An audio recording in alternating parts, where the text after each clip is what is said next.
sustained increase in defence spending since the Cold War. That's also why I met President Trump last week, to strengthen our relationship with America, and indispensable partners in defence and security.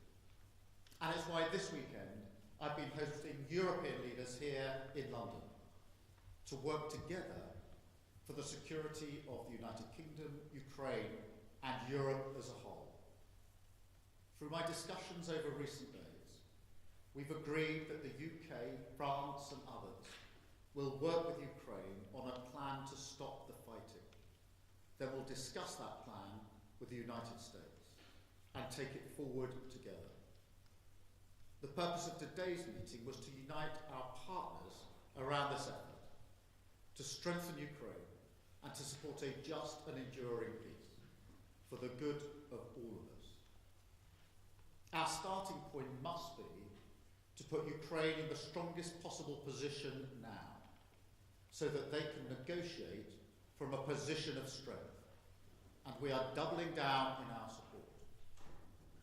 Yesterday evening, the UK signed a £2.2 billion loan to provide more military aid to Ukraine, backed not by the British taxpayer, but by the profits from frozen Russian assets. And today I'm announcing a new deal, which allows Ukraine to use £1.6 billion of UK export finance to buy more than 5,000 air defence missiles, which will be made in Belfast, creating jobs in our brilliant defence sector. This will be vital for protecting critical infrastructure now and strengthen Ukraine in securing the peace when it comes. Because we have to learn from the mistakes of the past. We cannot accept a weak deal like Minsk, which Russia can breach with ease. Instead, any deal must be backed by strength. Every nation must contribute to that in the best way that it can, bringing different capabilities and support to the table, but all taking responsibility to act, all stepping up their own share of the burden. So we agreed some important steps today. First, we will keep the military aid flowing and keep increasing the economic pressure on Russia to strengthen Ukraine now. Second, we agreed that any lasting peace must ensure Ukraine's sovereignty and security, and Ukraine must be at the table. Third, in the event of a peace deal, we will keep boosting Ukraine's own defensive capabilities to deter any future invasion. Fourth, we will go further to develop a coalition of the willing to defend a deal in Ukraine and to guarantee peace. Not every nation will feel able to contribute, but that can't mean that we sit back. Instead, those willing will intensify planning now with real urgency. The UK is prepared to back this with boots on the ground and planes in the air. Together with others, Europe must do the heavy lifting. But to support peace in our continent and to succeed, this effort must have strong US backing. We're working with the US on this point after my meeting with President Trump last week. And let me be clear, we agree with the President on the urgent need for a durable peace. Now, we need to deliver together. Finally, we agreed that leaders will meet again very soon to keep the pace behind these actions and to keep working towards this shared plan. We are at a crossroads in history today. This is not a moment for more talk. It's time to act, time to step up and lead, and to unite around a new plan for a just and enduring peace. Thank you. I will now take a number of questions, starting, I think, with you, Beth, at Sky. Thank you, Prime Minister. Watching President Trump berate a wartime president and defender of European freedom in the Oval Office said to many people what you've already said in a way, that everything has changed. Given that the US has become an unreliable ally, did you as European leaders discuss the prospect of actually going it alone, and actually what the reality of a US pulling out of this, all of this would mean? Do you think you really do need the US? And if you do you think the coalition of the willing will be enough to bring President Trump back around? Thank you. Well, first in relation to last Friday, nobody wanted to see what happened last Friday, but I do not accept that the US is an unreliable ally. The US has been a reliable ally to the UK for many, many decades and continues to be.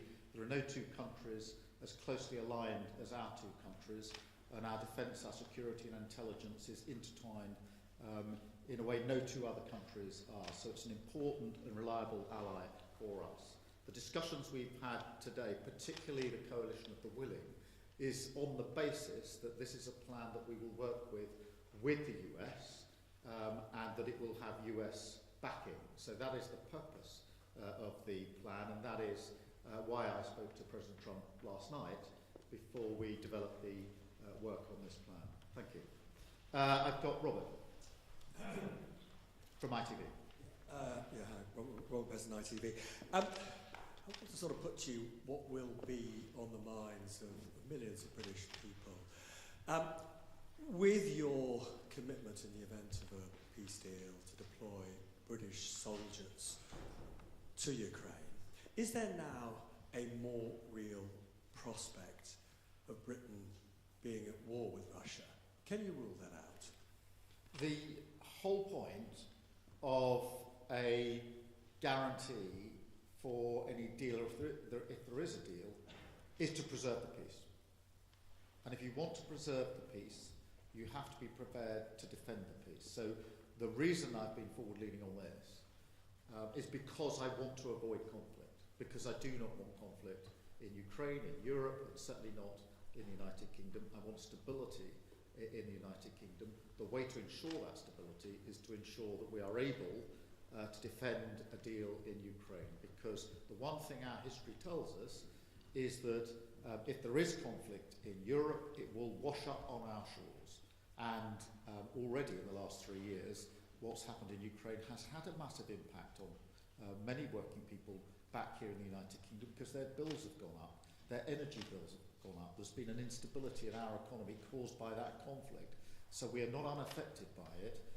And of course, our own security and defence depends on the defence and security of Europe. So every step I am taking is in order to preserve peace, to avoid conflict, because the safety and security of the British people is my #1 duty and responsibility, and I take it very seriously. Thank you. Chris at the BBC. Thank you, Prime Minister. Chris Mason, BBC News. After what happened the other night between Presidents Trump and Zelensky, do you feel a greater personal responsibility alongside President Macron and others for delivering a workable peace? And on the coalition of the willing, as you've described it today, are you persuading more people to join it? Thank you. On the question of responsibility, I do think the United Kingdom should step up and lead. We have done that historically as a nation, and we need to do it again. And that is why we're moving forward on this. On the coalition of the willing, yes, a number of countries have indicated today that they want to be part of the plan that we are developing. I'll leave them to make their own statements about exactly how they want to make that contribution. But we've been able to move that forward. I accept without criticism and with respect the position of other countries that may not feel that they want to contribute in that way. But I strongly feel that unless some move forward, we will stay in the position we're in and not be able to move forward. And therefore, it is a deliberate plan to ensure that we get some momentum and pace here. And it is intended to preserve the peace, and it's intended to ensure that we stay in lockstep with the United States, which is my strongly held belief the best way to preserve security and defence in Europe and security and defence in the United Kingdom. Well, a number indicated today that they wanted to be part of the more forward-looking element. I will, rather than speak for them in terms of exactly how they'll make that known and what their contribution will be, I'll leave that to them. But I'm pleased that a number did indicate that they do think that this is a plan worth backing and that they want to play a part in it. And so we've made real progress today in the course of the last few hours. Thank you. Alex. Thank you, Prime Minister. Alex Wickham from Bloomberg. Sorry. On your coalition of the willing, do you think it can be bolstered by countries that aren't just in Europe? Essentially, we've got Canada represented here today. Do you think you could get countries beyond Europe to join the coalition of the willing, essentially make it almost a transatlantic partnership? And also, in terms of your plan to present back to Donald Trump, how soon do you need to get that done? Is that something that really needs to happen very quickly in days? On the countries beyond Europe, obviously we had Canada here, who've traditionally taken a forward-leaning role. They've been working very hard with us on issues like trading, and they've been a reliable ally. And I'm encouraging of that because they are already deeply vested in Ukraine. As I say, they've worked on the training, amongst other things. Yes, on the question of the US, look, I spoke to President Trump last night. I'm not going to go through the details of that conversation, but I would not be taking this step down this road if I didn't think that it was something that would yield a positive outcome in terms of ensuring that we move together, Ukraine, Europe, the UK and the US, together towards a lasting peace. And so that's the way I've approached this in the last few days. Hugo, from the I News. Thank you, Prime Minister. Hugo Jai from the I Paper. Obviously, the other party that would need to sign up to any future peace deal is Russia. President Trump has said he wants to talk to Russia. You're coming up with a peace deal without Russia's involvement. What makes you think that Russia can be persuaded to sign up to this deal that's been agreed by its enemies? Well, in the end, a deal will have to involve Russia. Of course it will. But we can't approach this on the basis that Russia dictates the terms of any security guarantee before we've even got to a deal. Otherwise, we won't make any progress at all. It is, for a deal to be done, but if a deal is done, it has to be a deal that is then defended. Because what we've seen in the past is a cessation of the hostilities without any backup, and that was readily breached by Russia. And that is precisely the situation that I think we need to avoid this time around, which is why we're going down this road. Antonello, please, from La Repubblica. Thank you, Mr. Antonello from La Repubblica. The Italian Prime Minister, Giorgia Meloni, who you had a bilateral meeting earlier today, said that the West must not split on Ukraine. How can you try to convince Meloni and other European leaders that your plan and your coalition of the willing, is the right thing, and to persuade them to join? And do you fear that the West might split on this? Thank you. Well, first I had a very good bilateral meeting with Georgia this morning. We had the first bilateral brunch, I think, in the history of British-Italian relations. So that was a first. We get on personally very well, and she's very clear. I don't want to speak for her, but I think her position is well known, that Europe and the US have to stand together, and that bond must always be strong. So there's a huge amount of common ground between the way I see this and the way Georgia sees this, particularly the view that it is important for the security and defence of Italy, of Europe and the United Kingdom that we work, as we've always worked, closely aligned with the United States. Thank you all very much indeed. Thank you.